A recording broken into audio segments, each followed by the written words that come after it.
মাছের মাথা দিয়ে আলু ঘন্ট। মাছের মাথার স্বাদ আর আলুর মাখামাখি ঝোল মিলিয়ে তৈরি হয় দারুণ মজার একটি আলু ঘন্ট। রুটি, পরোটা, সাদা ভাতের সাথে খেতে দারুণ লাগে। হাতের কাছে থাকা অল্প উপকরণ দিয়ে ঝটপট রান্না করে নেওয়া যায়। আসসালামু আলাইকুম, আসিয়া মমস কিচেনে স্বাগত। এর জন্য আমি নিয়ে নিচ্ছি একটি মাছের মাথা। এখানে আমি কাতল মাছের মাথা নিয়েছি, যে কোনো মাছের মাথা নেওয়া যাবে। ভালো করে ধুয়ে পরিষ্কার করে নিয়ে লেবুর রস আর লবণ আর হাফ চা চামচ হলুদ আর মরিচের গুঁড়া হাফ চা চামচ, সামান্য সরিষার তেল দিয়ে ভালো করে এটাকে মেখে 10 মিনিট আমি রেস্টে রেখে দিব। লেবুর রস আর লবণটা দিবেন, তাহলে এর যে মাছের একটা যে গন্ধ এটা থাকে না। এখানে আমি সিদ্ধ আলু নিয়েছি, খোসা ছাড়ানো, হাত দিয়ে ম্যাশ করে নিয়েছি। একটু গোটা গোটা থাকে, একদম মিহি করে ম্যাশ করে নেব না। সামান্য পানি দিয়ে এটা মিশিয়ে রেখে দিচ্ছি। একটা কড়াইতে দিয়ে দিচ্ছি আমি সরিষার তেল আর দিয়ে দিচ্ছি লবণ। তেলটা একদম ধোয়া ওটা গরম করে নিয়ে মাছের মাথাটা দিয়ে দেবো, তাহলে মাছটা নিচ থেকে লেগে যাবে না। মাছটা এপিট ওপিট সবখানে ভালো করে এটাকে আমি ভেজে নেব। একদম লাল লাল করে ভেজে এটাকে আমি উঠিয়ে নিচ্ছি। মাছ ভেজে নেওয়া হয়ে গেলে সেম তেলে দিয়ে দিচ্ছি আমি পেঁয়াজ কুচি। একটা পেঁয়াজ কুচি করে দিয়েছি। এখানে 3টা কাঁচামরিচ চিড়ে এখানে দেওয়া হয়েছে। আর দিয়ে দিচ্ছি আমি আদা রসুনের পেস্ট হাফ চা চামচ। আদা রসুন বাটা দিয়ে কিছুক্ষণ আমি এটাকে ভেজে নিয়েছি। জিরা বাটা দিয়েছি অল্প একটু পানি দিয়ে ভালো করে মিক্স করে এখন দিয়ে দিচ্ছি গুঁড়া মশলা, ধনিয়া গুঁড়া, মরিচের গুঁড়া অল্প করে দিচ্ছি আর হলুদ গুঁড়া। সুন্দর করে কষিয়ে নিতে হবে মশলাটা। উপর থেকে তেল ছেড়ে আসলে সে ভেজে রাখা মাছের মাথাটা আমি অ্যাড করে দিচ্ছি। দিয়ে মশলার সাথে ভালো করে মিশিয়ে এটাকে ভুনা ভুনা করে নেব। ভালো করে মিক্স করে ভুনা ভুনা হয়ে এলে এখানে দিয়ে দিচ্ছি মশলা ধোয়া পানি।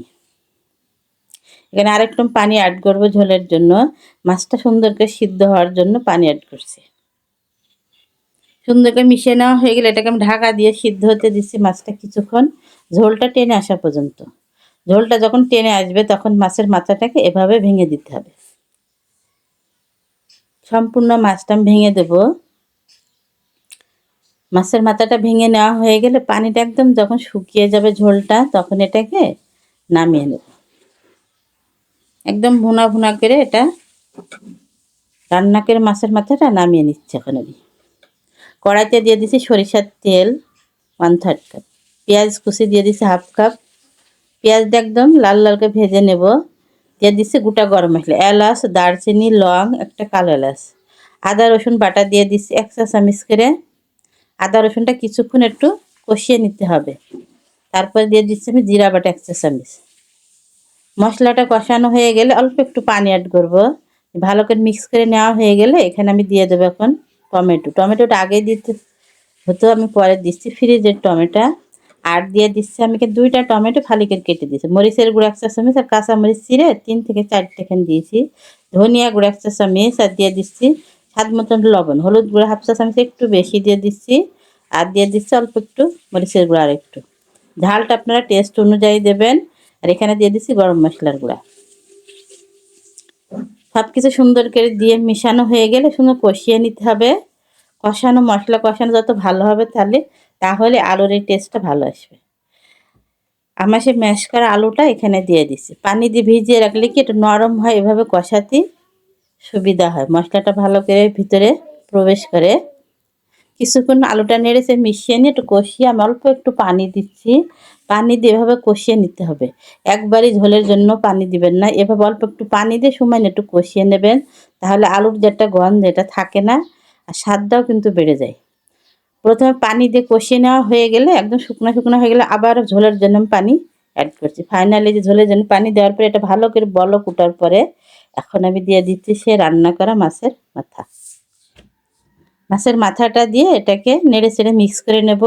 এবার এটাকে রান্না করতে বেশি সময় লাগবে না। আমি বাটিতে ভালো করে এটা মুছে দিয়ে দিলাম। নেড়ে চেড়ে মিক্স করে নিতে হবে। নিয়ে চুলার আঁচটা কমিয়ে এটাকে ঢাকা দিয়ে আর 5 থেকে 7 মিনিট রান্না করে নিয়েছি। যে উপর থেকে তেলটা যখন ভেসে উঠেছে তখন জানবেন যে হয়ে গেছে প্রায়। আরেকটা নেড়ে চেড়ে মিশিয়ে নিয়ে এখন আমি অ্যাড করব গরম মশলার গুঁড়া হাফ চা চামচ। নেড়ে চেড়ে মিশিয়ে দিয়ে এটাকে আরও 5 মিনিট ঢাকা দিয়ে রেখে নামানোর আগ মুহূর্তে দিয়ে দেবো আমি ভাজা জিরার গুঁড়া। ভাজা জিরার গুঁড়াটা দিবেন, সুন্দর ফ্লেভার পাবেন, স্বাদটা ভালো আসবে। ভাজা জিরা গুঁড়াটা দেওয়া হয়ে গেলে এখানে আমি দিয়েছি আস্ত কাঁচামরিচ, আমি মাথাটা একটু ভেঙে দিয়েছি, আর অল্প একটু ধনিয়া পাতা, এটা না দিলেও হবে, অপশনাল। দিয়ে এটাকে আমি নেড়ে চেড়ে মিক্স করে এটা নামিয়ে নেব। 5 মিনিট এমনি রেখে দিয়েছিলাম সুন্দর একটা কালারের জন্য। 5 মিনিট পর এটাকে আমি পরিবেশন করব রুটি, পরোটা, সাদা ভাতের সাথে। দারুণ লাগবে খেতে।